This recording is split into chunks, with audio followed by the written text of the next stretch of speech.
nakita ko nga yung post ni Lian tsaka ni Kosoke, magkasama silang dalawa. Gusto ko siya harapin eh. Pupuksain ko lang naman siyang babae na siya. Huwag ka nang lalapit sa akin pag may kailangan ka, ha?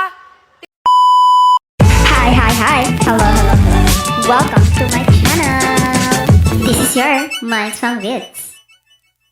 Before mag-start ang video, mag-like, subscribe, and hit the notification bell for more updates.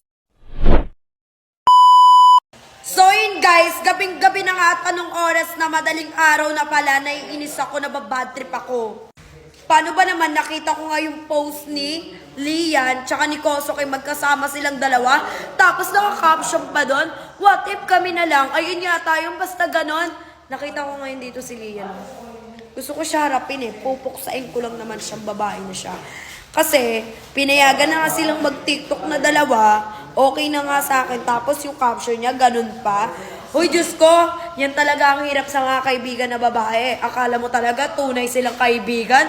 Tapos pag nakatalikod ka, may ginagawa pala silang kababalaghan. Huy, di pwede yun, no?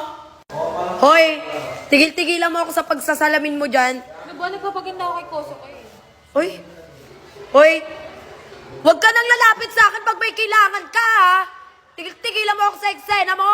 Talaga, kasi kami na ni Kosoke lagi yung mag-ito. Uy, kala mo, pagbabawalan ko siya, hindi porket magkaaway kami ni Kosoke ngayon? Hindi porket magkaaway kami ni Kosoke ngayon, sinusulit mo na? O ano? Hoy, tigilan mo ako. Tumitingin siya sa akin kasi gusto niya, di ba? Kuya, nakikipag-tiktok kay Kosoke, tapos sasabihin niya, what if kami na lang?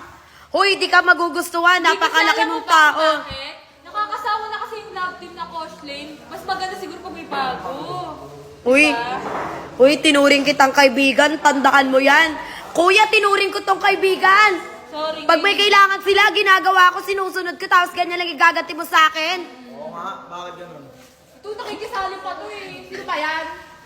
Doon ka nga magwalis ka ng buhangin na doon ka ng ganda. Uy, walang pakasay.